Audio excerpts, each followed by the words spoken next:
सच के साथ। नमस्कार, सिटी वाराणसी लाइव में आप सभी का स्वागत है। मैं हूं अमित मिश्रा। आइए देखते हैं आज की हेडलाइंस। महाराष्ट्र के परिवार का काशी में कारुणिक, बीमारी से पिता की मौत के बाद मां बेटे ने की खुदकुशी। 7 अगस्त को वाराणसी आया था परिवार। बीएचयू में इकोकार्डियोग्राफी एवं भ्रूण इकोकार्डियोग्राफी लैब का हुआ उद्घाटन।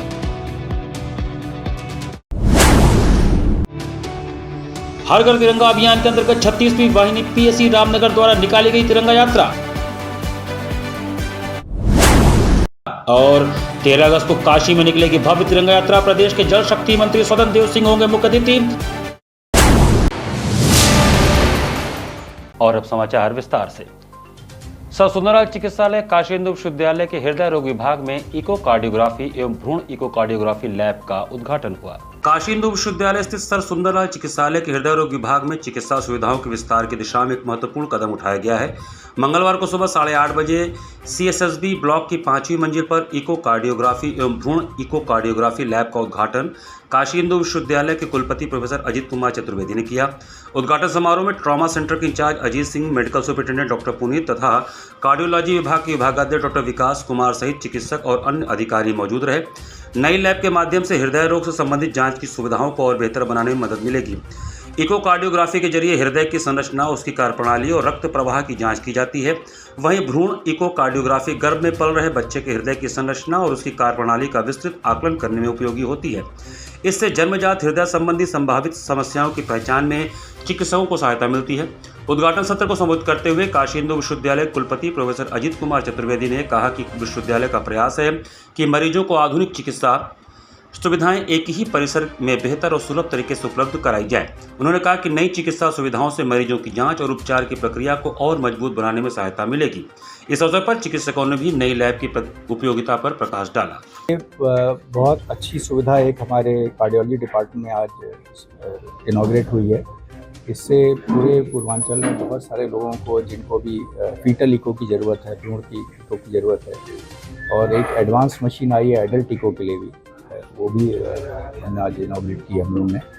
तो इससे जो है बहुत सुविधा मिलेगी और हमें लगता है पेशेंट केयर का एक क्वालिटेटिव इम्प्रूवमेंट आ जाएगा। महाराष्ट्र से काशी दर्शन पूजन के लिए आए एक परिवार पर दुखों का ऐसा पहाड़ टूटा कि पति की काशी में बीमारी से मौत के बाद पत्नी और बेटे की भी संदिग्ध परिस्थिति में मौत हो गई।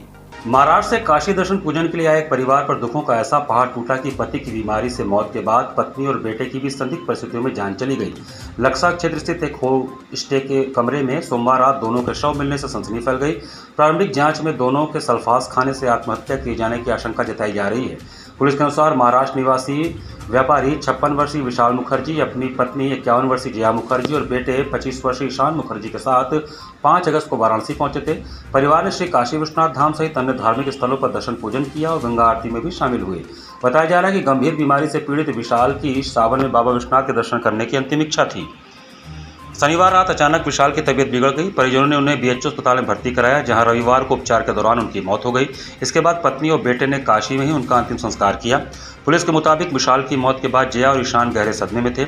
सोमवार रात लक्सा स्थित होम स्टे के कमरे का दरवाजा काफी देर तक नहीं खुला तो संचालक ने पुलिस को सूचना दी।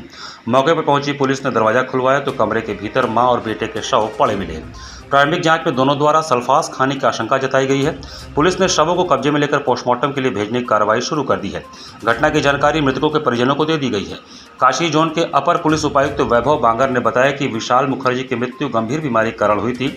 इसके बाद परिवार गहरे सदमे में था। प्रथम दृष्टया मां और बेटे द्वारा दाह संस्कार के बाद होटल के कमरे में सल्फास खाने की बात सामने आ रही है। पुलिस मामले की जाँच कर रही है और पोस्टमार्टम रिपोर्ट तथा अन्य तथ्यों के आधार पर आगे की विधिक कार्रवाई की जाएगी। कि कुछ टूरिस्ट लोग अपना कमरा नहीं खोल रहे हैं, तो वहाँ पर तत्काल लक्सा थाने की टीम पहुँची और वीडियोग्राफी करके उन्होंने कमरा खोला। जब कमरा खोला गया तो पाया गया कि 2 व्यक्तियों की बॉडी वहाँ पर पड़ी है, जिनका नाम ईशान मुखर्जी और जया मुखर्जी है। और फिर फॉरेंसिक की टीम को बुलाया गया। फॉरेंसिक ने जब एविडेंस कलेक्ट किए गए तो पता चला कि सल्फास के कुछ सैचेट वहाँ से हमें प्राप्त मिले हैं और इनके मुँह से झाग और वोमिटिंग की गंध पूरे रूम में हमें प्राप्त हुई है। जब और इसमें इंक्वायरी की गई तो पता चला कि कल रात 12 बजे के आसपास ईशान के जो पिताजी है विशाल मुखर्जी, इनकी तबीयत ख़राब हुई थी और इनको बीएचयू ट्रॉमा सेंटर एडमिट कराया गया था। तो इसमें यही लग रहा है कि अपने पिताजी की तबीयत खराब होते हुए देख के इन्होंने आज ये कदम उठाया है। मंगलवार को 36वीं वाहिनी पीएसी रामनगर द्वारा तिरंगा यात्रा का आयोजन किया गया। मंगलवार को सेनानायक डॉक्टर अनिल कुमार पांडे आईपीएस के दिशा निर्देशन एवं प्रमोद कुमार यादव उप सेनानायक की उपस्थिति में हर घर तिरंगा अभियान 2026 कार्यक्रम के अंतर्गत 36वीं वाहिनी पीएसी रामनगर द्वारा तिरंगा यात्रा का सफल आयोजन किया गया। तिरंगा यात्रा की शुरुआत उप सेनानायक के नेतृत्व में वाहिनी शहीद स्मारक से प्रारंभ होकर रामनगर चौक एवं पूरे रामनगर बाजार भ्रमण करते हुए वाहिनी में आकर संपन्न हुई।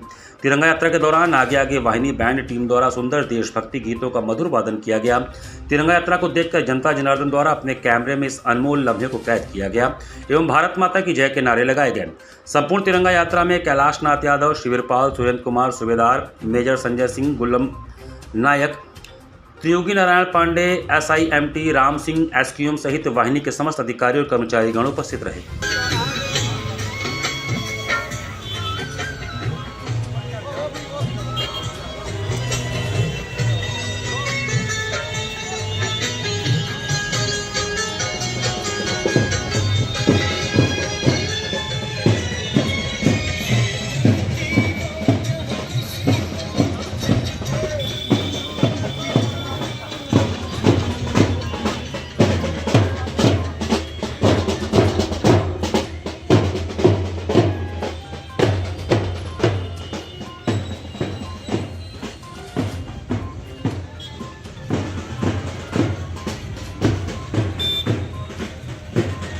लल्लापुरा क्षेत्र में 42 वर्षीय ई रिक्शा चालक इखलाक द्वारा फंदा लगाकर आत्महत्या कर लिए जाने से सनसनी फैल गई।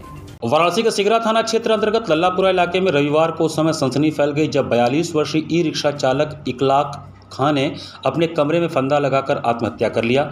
घटना की सूचना मिलते ही सिगरा थाने की पुलिस और फॉरेंसिक टीम मौके पर पहुंची।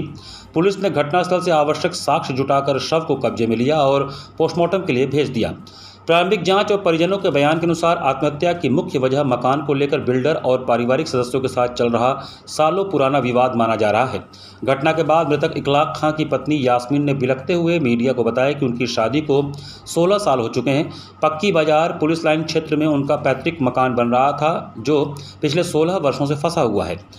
पीड़ित पत्नी के अनुसार मकान में 4 भाइयों का हिस्सा है जिनमें से 3 परिवार वहीं रह रहे हैं जबकि इखलाक का पूरा परिवार किराए के मकान में रहने को मजबूर था। इखलाक चाहते थे कि बिल्डर और परिवार वाले एक साथ बैठकर मीटिंग कर लें ताकि मकान बन सके या वे अपना हिस्सा बेचकर अलग हो सकें। हालांकि उनके बड़े भाई और परिवार के अन्य सदस्य मकान निर्माण के लिए तैयार नहीं हो रहे थे। इसी पारिवारिक खींचतान और किराए के मकान के बढ़ते बोझ से तंग आकर इखलाक पिछले 1 हफ्ते से काफ़ी तनाव में थे। वे बार बार कहते थे कि अगर मकान का मसला हल नहीं हुआ तो मैं अपनी जान दे दूँगा। सर ये 15-16 साल से मेरी शादी को हुआ है और ये पक्की बाजार पुलिस लाइन में मेरा मकान बन रहा है। सरफराज मुर्गा बना रहे हैं। तो हमने इनसे कहा ये 1 हफ्ते से ज़्यादा तनाव में है कि क्या है। तो हमने कहा क्यों आप ऐसा कर रहे हैं। क्या 1 हफ्ते से हमको हमारे बिल्डर से मीटिंग करना है। बिल्डर से हमको मीटिंग करना है। हम कहा क्या मीटिंग करना है कि मेरा मकान बना दे, हम अपने में शिफ्ट होना चाहते हैं। हमसे आकर खूब गुस्सा दिखा रहे थे। हमसे आज बोले कि चलो हम चल के वहाँ पे मीटिंग करते हैं। हम बोले चलिए हम चल के मीटिंग कर लेते हैं। फिर इन्होंने अलदली बाज़ार में गाड़ी अपनी ऑटो खड़ा किए। हमसे आए शाम को, हमें खूब देखें ताकि बच्चे को खिलाएं, कहें बस आखिरी बार देख रहे हैं। तो हम उनको बोला भी आप आखिरी बार क्यों देखेंगे, वीडियो कॉलिंग करके। हाँ तो हम नहीं, हमसे हमें रूबरू देखे हैं सारे किराएदार के सामने। हम निकल कर गए। हम कहा आप आराम करिए, छोटा वाला बच्चों को छोड़ें। हम कहा हम जा रहे किसी ड्राइवर को लेकर गाड़ी लेकर आते हैं। हम जब चेतगंज पहुँचे हैं तब ये किराएदार ने एक ने हमें फ़ोन किया कि भैया फांसी पे लटक गए। हम वहाँ से दौड़ते भागते आए और इनको मकान का टेंशन 1 हफ्ते से है और ये बात बार बार कह रहे हैं कि हम मकान को लेके हम अपना जान दे देंगे, हम मकान को लेके हम अपनी जान दे देंगे। विवाद क्या था? ठेकेदार बना रहा है जी। हाँ वो 16 साल से फंसाया हुआ मकान, 16 साल से ना मेरे घर वाले कुछ उसमें करना मेरे घर वाले भी हैं वो बनवाना नहीं चाहते, बिल्डर बनाना चाहता है। हम लोग 4 फैमिली हैं, 3 फैमिली वहाँ रह रही है, हम लोग किराएदारी कर रहे हैं। बिल्डर से हम लोग मीटिंग करने के लिए कहते हैं, मेरे घर वाले भी कहते हैं हम लोग नहीं बनवाएंगे मकान, जिसको बनवाना है वो बनवा कर रहे। मेरे आदमी को मकान का टेंशन बहुत ज़्यादा, मकान का बिल्डर से या फिर परिवार वालों? नहीं, परिवार वालों से भी था और मकान किराए बिल्डर से भी था। अरे क्या नाम है, घर वालों से यही कहते रहे कि आप लोग मीटिंग कर लीजिए, मकान बन जाने दीजिए। इनके बड़े भाई का कहना था नहीं, जैसे पड़ा है वैसे पड़े रहने दो। जी क्या नाम था? 1 लाख खान। बस यही 16 साल से हम फंसे और अभी 1 हफ्ते से इनको मकान का ही टेंशन है। बस खाली कह रहे मेरा मकान मीटिंग हो जाए, हम बेच के वहाँ से हटना चाहते हैं। 19 जुलाई से प्रारंभ 76 दिवसीय वार्ड प्रवास अभियान के अंतर्गत शहर दक्षिणी के विधायक डॉक्टर नीलकंठ तिवारी ने दशाश्वमेध वार्ड में झाड़ू लगाकर स्वच्छता एवं जनसंवाद किया। शहर दक्षिणी के विधायक डॉक्टर नीलकंठ तिवारी ने मंगलवार को स्वच्छता अभियान के तहत शहर के श्री काशी विश्वनाथ मंडल के दशाश्वमेध वार्ड में झाड़ू लगाया। 19 जुलाई से प्रारंभ 76 दिवसीय वार्ड प्रवास अभियान के तहत 24वें दिन जनसंवाद भी किया। विधायक नीलकंठ तिवारी ने कार्यकर्ताओं के साथ वार्ड में अलग अलग स्थानों पर पौधारोपण किया। जनता के साथ चौपाल लगाकर उनकी समस्याएं भी सुनी, निपटारा करने के लिए कवायद भी की। कई समस्याओं का सामान्य समन्वय से निस्तारण होने की बात सामने आई। अन्य के लिए संबंधित अधिकारियों से क्रियान्वयन का आश्वासन दिया। पीएम के संसदीय क्षेत्र काशी के दक्षिणी विधानसभा में 76 दिवसीय वार्ड प्रवास अभियान चल रहा है। शहर दक्षिणी विधायक को पूर्व मंत्री डॉक्टर नीलकंठ तिवारी प्रतिदिन एक वार्ड में जाकर स्वच्छता, जनसंपर्क, वृक्षारोपण एवं चौपाल के कार्यक्रम में शामिल होते हैं। आयोजन के 24वें दिन यानी सोमवार को श्री काशी विश्वनाथ मंडल के दशाश्वमेध वार्ड में स्वच्छता और जनसंपर्क कार्यक्रम हुआ। चौपाल में जनता की समस्याएं सुनी गई, साथ ही चल रहे अधिकारियों से निस्तारण के निर्देश दिए गए। सुझाव के क्रम में शीघ्र कार्य करने की बात कही गई। इस दौरान मंडल अध्यक्ष बबलू सेठ, रमेश तिवारी, भाजपा नेता डॉक्टर पवन शुक्ला, सुनील शर्मा, व्यापारी नेता सुरेश तुलसियान, दिलीप कुमार सहित बड़ी संख्या में कार्यकर्ता मौजूद रहे। प्रत्येक वर्ष हम लोग जुलाई मास से शुरू करके 2 अक्टूबर तक 75 दिवसीय वार्ड प्रवास का कार्यक्रम चलाते हैं और इस बार भी हम लोग 19 जुलाई से प्रारंभ करके 2 अक्टूबर तक एक 76 दिवसीय वार्ड प्रवास का कार्यक्रम हम लोग चला रहे हैं, जिसमें हम लोग हर गली में जाते हैं। जो छोटी मोटी समस्या, कहीं पटरी ढीली है, कहीं सीवर की कोई समस्या है, कहीं गली पीट की कोई समस्या है, इसको दूर कराना, साथ ही साथ लोगों से संपर्क करना, 5 वृक्ष लगाना, ऐसे करके अभियान और स्वच्छता करना, ये हम लोग का एक अभियान रहता है। साथ में नगर निगम के, बिजली विभाग के अधिकारी भी चलते हैं। जलकल के जो छोटी मोटी समस्या रहती है उसको तत्काल तुरंत मौके पर समाप्त करने का काम करें। आगामी 13 अगस्त को आयोजित होने वाली भव्य तिरंगा यात्रा की तैयारियों को लेकर भाजपा महानगर कार्यालय में महत्वपूर्ण बैठक संपन्न हुई। मंगलवार को महानगर कार्यालय गुलाब बाग में आगामी 13 अगस्त को आयोजित होने वाले भव्य तिरंगा यात्रा की तैयारियों को लेकर बैठक संपन्न हुआ, जिसमें प्रमुख रूप से संगठन के सभी मोर्चों एवं व्यापारी, आर्किटेक्ट, डॉक्टर, शिक्षकों, स्वयंसेवी संस्थाओं आदि ने भाग लिया। अध्यक्षता महानगर अध्यक्ष प्रदीप अग्रणी ने किया। व्यवस्था की दृष्टि से इस विशाल तिरंगा यात्रा आयोजन के रूपरेखा के बारे में विस्तृत जानकारी देते हुए महानगर अध्यक्ष ने बताया कि इस कार्यक्रम का संयोजक मधुकर चित्रांश एवं सह संयोजक साधना वेदांती, मधुप सिंह एवं ब्रिजेश चौरसिया को बनाया गया है। काशी विद्यापीठ गेट नंबर 3 से प्रारंभ होने वाले कार्यक्रम हेतु विशाल मुख्य मंच तैयार किया जा रहा है, जिसकी जिम्मेदारी उपाध्यक्ष आत्मा विश्वेश्वर, पूर्व महामंत्री चंद्रशेखर उपाध्याय एवं अखिलेंद्र सिंह सनी को सौंपी गई है। यात्रा में शामिल होने वाले कार्यकर्ताओं एवं आमजन हेतु ब्लॉक वार, पेयजल आदि की व्यवस्था देवेंद्र मौर्य एवं महेंद्र सिंह गौतम के संयोजन में रहेगा। मीडिया प्रबंधन प्रमील पांडे, IT संयोजन पंकज चतुर्वेदी एवं सोशल मीडिया कुशाग्र श्रीवास्तव एवं अभिषेक श्रीवास्तव देखेंगे। यात्रा मार्ग पर पुष्प वर्षा हेतु पंखुड़ियों एवं सामग्री की उपलब्धता राकेश जायसवाल एवं उनकी टीम सुनिश्चित करेगी। सभी 12 स्वागत पॉइंट के लिए प्रभारी बनाए गए हैं। बैठक में प्रमुख रूप से चार्टर्ड अकाउंटेंट शिशिर वाजपेयी, प्रमुख व्यवसायी RK चौधरी, अजीत सिंह बग्गा, रमेश भारद्वाज, चंद्रनाथ मुखर्जी, राकेश जैन, पूजा दीक्षित, पवन कुमार अग्रवाल, सतीश मिश्रा, रोटेरियन, संजय अग्रवाल, डॉक्टर अशोक राय आदि रहेंगे। भारतीय स्काउटिंग के जन्मदाता पंडित श्रीराम वाजपेयी की जयंती सिद्धपीठ नरसिंह मठ में उत्साहपूर्वक मनाई गई। भारतीय स्काउटिंग के जन्मदाता पंडित श्रीराम वाजपेयी जी की जयंती सिद्धपीठ नरसिंह मठ गढ़वासी टोला में उत्साहपूर्वक मनाया गया। कार्यक्रम का शुभारंभ ईश वंदना से हुआ। अतिथियों को स्कार्फ अलंकरण के पश्चात दीप प्रज्वलन व चित्र पर माल्यार्पण कर अपने श्रद्धासुमन अर्पित किया गया। अतिथियों का स्वागत राजू वर्मा ने किया। कार्यक्रम संयोजक श्याम सुंदर सिंह के सफल संचालन ने कार्यक्रम में भव्यता प्रदान की। संयोजक द्वय कमल कुमार सिंह ने अंग वस्त्रम व माल्यार्पण कर अतिथियों का स्वागत किया। कार्यक्रम के मुख्य अतिथि शिव बारात समिति के संस्थापक दिलीप सिंह ने कहा कि स्काउटिंग देश प्रेम, साहसी व व्यवहार कुशल बनाता है। स्काउटिंग प्रत्येक विद्यालय में अनिवार्य होना चाहिए। विशिष्ट अतिथि विजय चौधरी ने भी अपने श्रद्धा सुमन अर्पित किए। धर्म जागरण न्यास के कार्यकारी अध्यक्ष परशुराम उपाध्याय, काल भैरव के पार्षद संजय विश्वम्भरी तथा सुरेश अग्रवाल ने भी अपने विचार व्यक्त किए। समारोह के अध्यक्ष महेश माहेश्वरी ने दल के प्रगति की सराहना की। दल का परिचय व पंडित श्रीराम वाजपेयी के जीवन चरित्र पर ग्रुप लीडर नरसिंह दास ने प्रकाश डाला। धन्यवाद प्रकाश राजू वर्मा ने किया। कार्यक्रम में प्रमुख रूप से दल के राजकृष्ण अग्रवाल, संजय अग्रवाल, सुबीर जैन, मनोज मिश्रा, रघुनारायण अग्रहरी, गोपाल सेठ, सुरेश अग्रवाल का सहयोग सराहनीय रहा। सरस्वती इंटर कॉलेज के स्काउट देवांश के नेतृत्व में स्काउट दल ने प्रतिभाग किया। ये पूरी काशी का अभियान था और पूरा काशी से जुड़ा था, इसलिए श्रेय खाली एक आदमी देना उचित नहीं है। 70,000 घरों पहुँचना ये एक आदमी बस की बात नहीं थी। ये पूरा काशी का अभियान था, पूरा श्रेय पूरे काशी को है। और विशेषकर जो यहाँ जो बैठे हैं, महेश जी हैं, कमल जी हैं, राजू वर्मा जी हैं, विजय भैया थे, परशुराम भैया थे, ये लोग जो है बने हमसे आगे बढ़ गए थे और बहुत पीछे रह गए। तो पूरे काशी को जो है ये समर्पित है और पूरे काशी का कभी प्रयास था ये।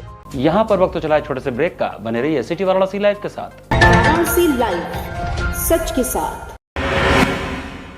I am a student of Jeevandeep Mahavidyalaya. I am proud of Mahavidyalaya for excellent faculty, best support and best infrastructure and best place. I am a student of Jeevandeep Mahavidyalaya. I am proud of Mahavidyalaya for excellent faculty, best support and best infrastructure and best place. I am a student of Jeevandeep Mahavidyalaya. I am proud of Mahavidyalaya for excellent faculty, best support and best infrastructure and best place. Bharat की सबसे बड़ी gold loan NBFC Muthoot finance से gold loan लीजिए और फिर देखिए सोना क्या नहीं कर सकता। कॉल कीजिए 1-800-313-1212। वाराणसी लाइव, सच के साथ। ब्रेक के बाद आपका स्वागत है। आगामी 26 अगस्त को पड़ने वाले 12 वफात पर्व को लेकर मरकजी यौमुन्नबी कमेटी की एक बैठक हुई। आगामी 26 अगस्त को पड़ने वाले 12 वफात पर्व को लेकर सोमवार को दालमंडी मुसाफिर खाना में मरकजी यौमुन्नबी कमेटी बनारस के शकील अहमद बबलू की अध्यक्षता में बैठक किया गया। बैठक में कमेटी के अलावा क्षेत्र के मानिंद लोगों ने भाग लिया। बैठक में गंगा जमुनी तहजीब और शांतिपूर्वक 12 वफात मनाने की अपील की गई। साथ ही कहा गया कि 12 वफात को निकलने वाला जुलूस सराय हड़ा से निकलकर दालमंडी में भ्रमण करता है। इन दिनों दालमंडी क्षेत्र में सीवर ओवरफ्लो हो गया है, रास्ता ठीक नहीं है, बिजली की समस्या है, उसकी व्यवस्था नहीं है। जल्द कमेटी के पदाधिकारी अधिकारियों से मिलकर समस्या से अवगत कराएंगे कि सड़क व बिजली का समाधान हो जाए। इस दौरान प्रमुख रूप से शकील अहमद बबलू, हाजी समर, मोहम्मद वारिश, मोहम्मद इरफान खान, शकील अहमद सहित दर्जनों लोग उपस्थित रहे। पवित्र श्रावण माह की शिवरात्रि पर मंगलवार को नमामि गंगे द्वारा दशाश्वमेध घाट पर राष्ट्रभक्ति, सेवा, स्वच्छता और पर्यावरण संरक्षण का संकल्प दिलाया गया। प्रकृति के नव सृजन और लोक मंगल के पावन पर्व श्रावण माह की शिवरात्रि के अवसर पर मंगलवार को नमामि गंगे ने दशाश्वमेध घाट पर उपस्थित श्रद्धालुओं को राष्ट्रभक्ति, सेवा, स्वच्छता और पर्यावरण संरक्षण का संकल्प दिलाया। नमामि गंगे काशी क्षेत्र के संयोजक व नगर निगम के स्वच्छता ब्रांड एम्बेसडर राजेश शुक्ला के संयोजन में राष्ट्र ध्वज लेकर हर घर तिरंगा अभियान के अंतर्गत मां गंगा की आरती उतारकर आह्वान किया गया कि श्रावण माह को सेवा, स्वच्छता, जल संरक्षण, पर्यावरण संवर्धन और सामाजिक सहभागिता का माह बनाने का संकल्प लें। प्रत्येक बूंद का सम्मान तथा प्रत्येक पौधे का संरक्षण करें। प्रकृति से जितना लें उतना उसे लौटाने का भी संकल्प लें। यही श्रावण का वास्तविक संदेश है और समृद्ध, सुरक्षित तथा विकसित भारत की आधारशिला भी। श्रावण की शिवरात्रि पर गंगा स्नान और गंगा जल कांवड़ में भरने के लिए उपस्थित हजारों श्रद्धालुओं को गंगा सेवक राजेश शुक्ला ने संदेश दिया कि देवाली देव महादेव स्वयं प्रकृति बोध के देवता हैं। उनकी जटाओं में प्रवाहित गंगा, मस्तक पर सुशोभित चंद्रमा, कंठ का सर्प, नंदी जी और उनके गण हमें प्रकृति के साथ सह अस्तित्व का संदेश देते हैं। सनातन संस्कृति में प्रकृति का यही नवोन्मेष शिव आराधना से जुड़कर जीवन को संयम, सेवा और समरसता का मार्ग दिखाता है। आयोजन के दौरान सैकड़ों की संख्या में श्रद्धालु और कांवरिया बंधु उपस्थित रहे।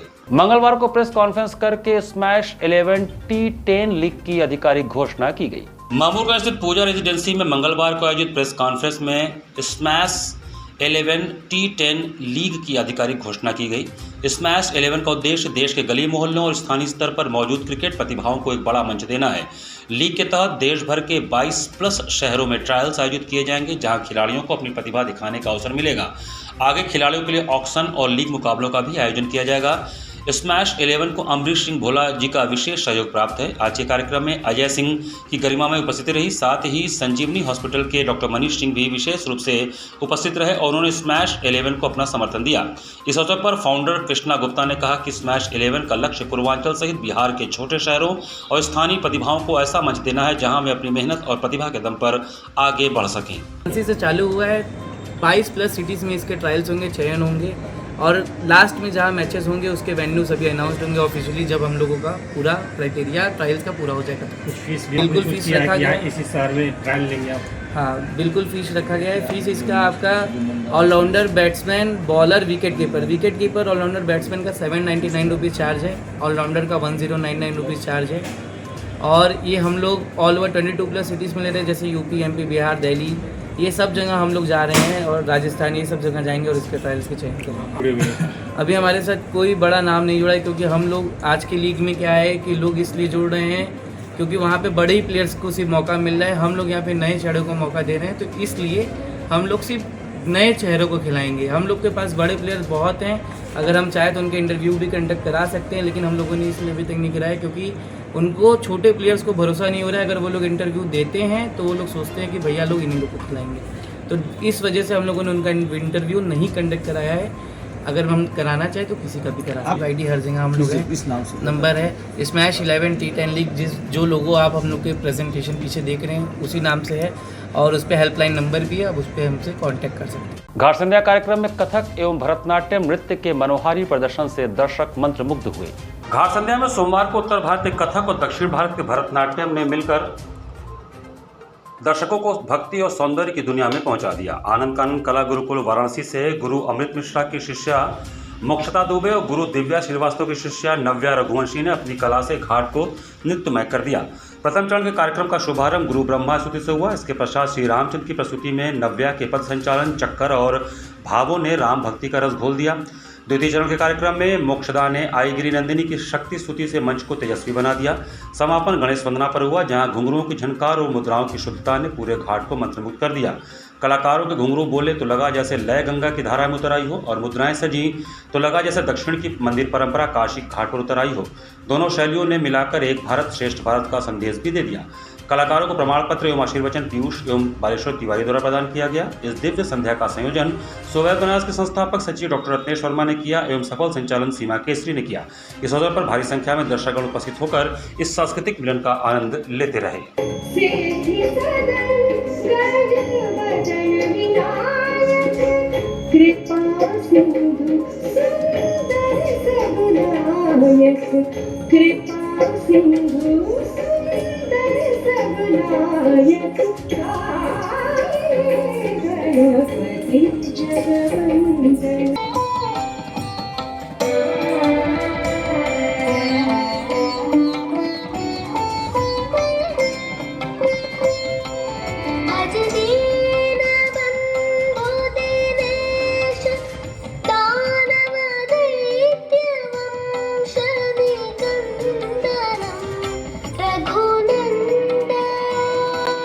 उत्तर प्रदेश चतुर्थ श्रेणी राज्य कर्मचारी महासंघ द्वारा सेवानिवृत्त कर्मचारी व पदाधिकारियों का सम्मान समारोह आयोजित किया गया।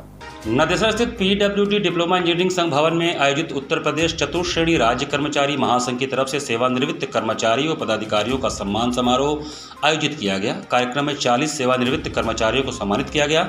समारोह के मुख्य अतिथि जिला पंचायत अध्यक्ष पूनम मौर्य रही। विशिष्ट अतिथि के रूप में पद्मनाथ द्विवेदी एवं श्रीमती अंजनी मौर्य, प्रदेश अध्यक्ष आंगनबाड़ी कर्मचारी कल्याण संगठन शशिकांत श्रीवास्तव, जिलाध्यक्ष राज्य कर्मचारी संयुक्त परिषद मौजूद रहे। संगठन के जिलाध्यक्ष रामचंद्र गुप्ता ने बताया कि कार्यक्रम का उद्देश्य सेवानिवृत्त कर्मचारियों के योगदान को सम्मान देना और उनके प्रति कृतज्ञता व्यक्त करना है। इस दौरान सेवानिवृत्त कर्मचारियों को सम्मानित कर उनके उज्ज्वल एवं स्वस्थ भविष्य की कामना की गई। समारोह में विपिन श्रीवास्तव, हितेंद्र नारायण भट्टाचार्य, सत्येंद्र कुमार सिंह, राम बदन यादव, बाबूलाल मौर्य, विजय कुमार श्रीवास्तव, मनिका प्रसाद, चंद्रशेखर सिंह, माता प्रसाद, शमशेर अली आदि उपस्थित रहे। सारे कर्मचारियों की है पुरानी पेंशन बहाली, यानी कि OPS को बहाल किया जाए। और उन्होंने सवाल किया कि क्या पुरानी पेंशन बहाल होगी। मैंने कहा कि खुद ही को कर बुलंद इतना कि खुदा बंदे से पूछे बता तेरी रजा क्या। हमको अपने आप को इतना मजबूत करना होगा कि सरकार हिल जाए, ऐसा उसके ताबूत में कील ठोकना होगा कि सरकारें ये सोचने पर विवश हो जाएं कि नहीं कि अब हमको पुरानी पेंशन देना है। 27 का चुनाव हमारे लिए अहम है, 29 का चुनाव है। इसी के साथ सिटी वाराणसी लाइव का ये संस्करण हम यही समाप्त करते हैं। मुझे दीजिए आज्ञा, नमस्कार।